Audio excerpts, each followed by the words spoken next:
kanina kayo sa Bentley. Hindi kayo. Hindi kayo magkakaroon. Chairman, naging mabalo. Viewers ng Rochelle Antig vlog, please do subscribe and thank you for all your support. Toit, so, ingat. Mga minamahal ko pong barangay officials, kasama na po natin Congressman Ernix Junicio, Vice Mayor G. Atienza, at Yorme Isto Moreno.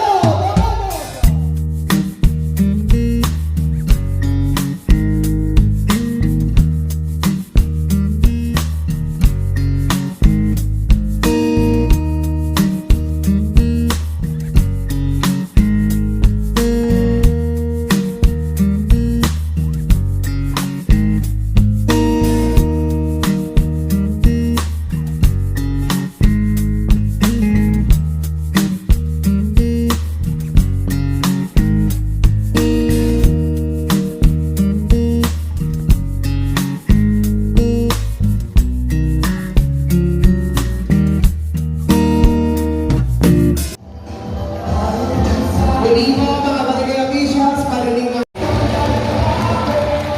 Hi! Sa ating mga minamahal na barangay officials, love you po.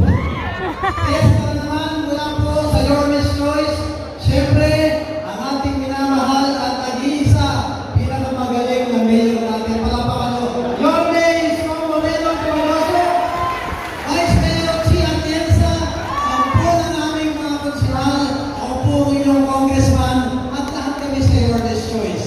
Nakikiisa sa selebrasyon natin ang buong Santo Niño de Tondo. Happy Fiesta! Viva Santo Niño! At mabuhay ang barangayan! Maraming po salamat. Maraming salamat po ang ating working congressman. Rico, palapakan po natin, Congressman Ernix Junicio. At ang susunod naman po nating tagapagsalita ay ang ating iwanag ng Maynila. Palapakan po natin, Vice Mayor G. Atienza. Magandang gabi po sa inyo lahat. Ako po si G. Atienza, ang bunsong anak ng dating Butiki Ernesto Atienza, Direktora ng Kababaihan ng Maynila at ngayon Kakambaliwan Isko Moreno Corozo bilang kanyang Vice Mayor. Alam niyo, gusto ko lang i-share, noong panahon ng ating umaayang dati ng Maynila, naramdaman ng barangayan ang totoong pagmamahal at suporta ng kanyang administrasyon. Natutuwa po ako dahil ang aking kasamang alkalde ngayon, ipagpapatuloy po niya ang pagmamahal na binigay ng aking ama sa mga barangayan. At ngayong gabi, simbolo po ito ng suporta na ibibigay at binibigay ni Yorme Isko Moreno Corozo sa inyong lahat dahil alam po namin na mahirap ang inyong trabaho sa barangay at gusto po namin malaman nyo na narito lang kami natin sa Bentley. Kaya happy fiesta po sa inyong lahat at mahal na mahal po namin kayo. Manila! Maraming salamat po, Vice Mayor G. Atienza. At sa mga pagkakataon dito, ibigay ko na po sa inyo ang tunay na nagmamahal sa ating mga barangay officials. Palakpakan po natin, Yorme Isko Moreno Corozo.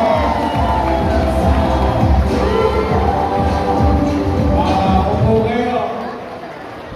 Magandang gabi. Good evening. Pasensya na kayo. Chairman, naging mabalo. Pasensya na kayo. Hinugod namin kayo sa barangay ninyo. Alam ko naman na busy kayo. Pero alam niyo, magpipiesta. Nag-usap-usap kami nila Ernix, Luigi, at ang mga Yorme's Choice. Sabi ko, simula ng January 1, palagong na yung mga barangay official. Hirap na kasasama sagot sa kanilang kapitbahay bakit tumatambak ang basura sa lungsod ng Manila.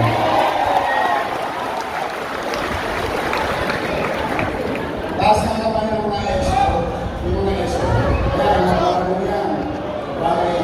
Yan yung nagbabantay, kung yung kabilang barangay, tinatapon mo yung basura sa kanilang barangay.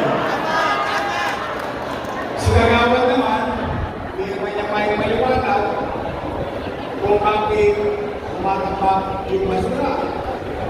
Si Chairman naman, naghahanap ng malalagyan para habutin na lang yung basura.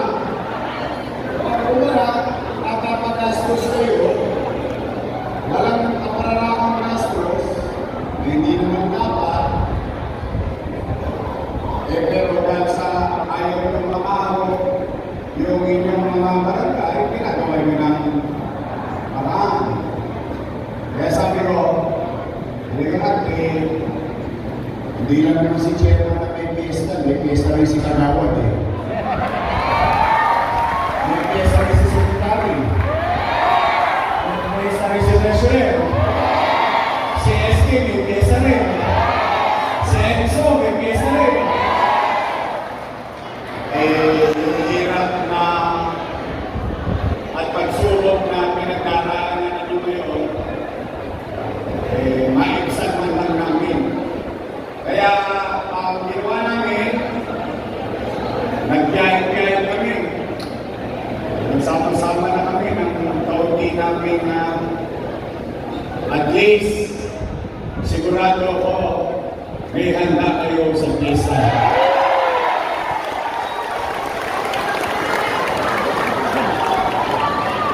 Masulit naman yung pagod, puyat, hirap, kakaligo ko lang, pag-uwi mo, may basura ka agad.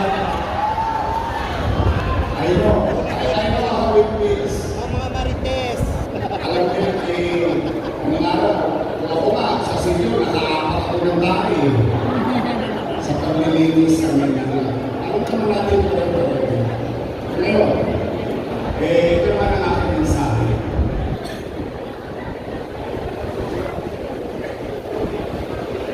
Wala namang makaasahan ang taong bayan kundi tayo rin mamahalan ng mamamayan. Tama kami?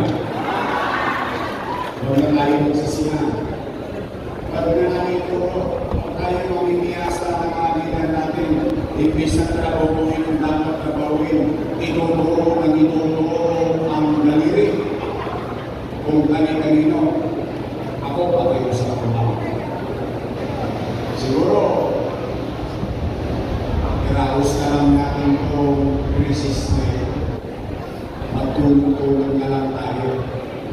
Tulungan na lang natin ang kasalukuyang administrasyon na mahapot ang basura ng maayos at maaga sa kanya-kanya nating barangay. Kasi yung politika, sa Mayo pa yun eh. Matagal pa yun eh.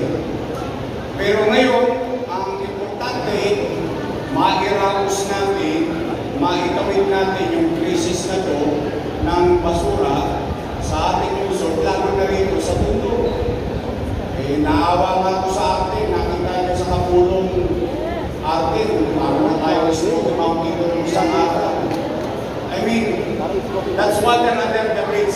Harapin na lang natin yung suliranin. Kaya ako nakikiusap sa inyo, tulungan ninyo yung administrasyon na ito para malinis natin ang ating lugar dito sa Tondo, dito sa Manila. Isang tabi muna natin yung inis, isang tabi muna natin yung pigati, kasi walang makakasama tao kung di kayo. kayo rin naman ang kakatukin. Kayo rin naman ang kukulitin. Magpulong-pulong na lang tayo sa baranggayan na malinis ang lungsod ng Maynila. Siguro yun lang ang mensahe ko ngayong gabi. Ano ba? Magpipiyesta. Naku, ayan na naman. Pero,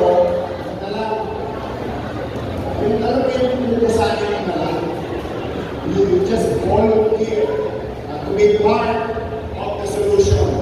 Let us not blame them, blame who, point fingers. Let's just do our job as elected and members of the barangay of the city of Manila.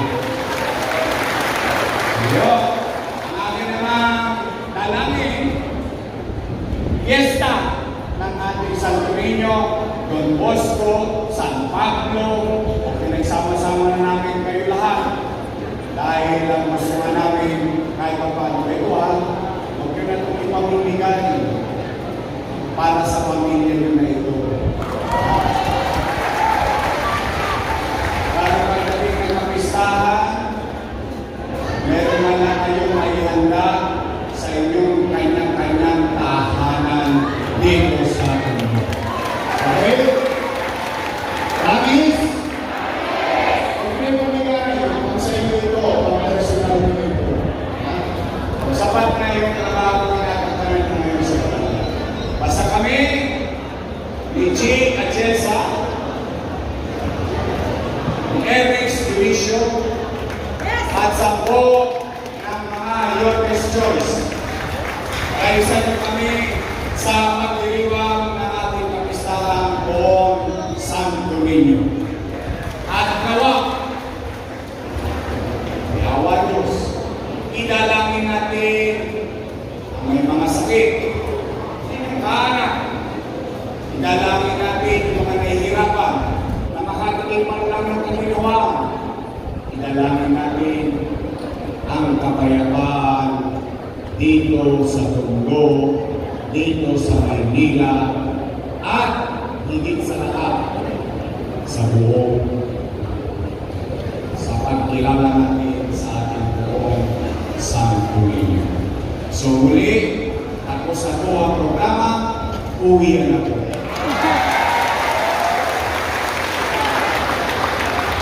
Hindi pa kayo nag-iinit sa bangko. Basta, ganyan na lang ka sa hindi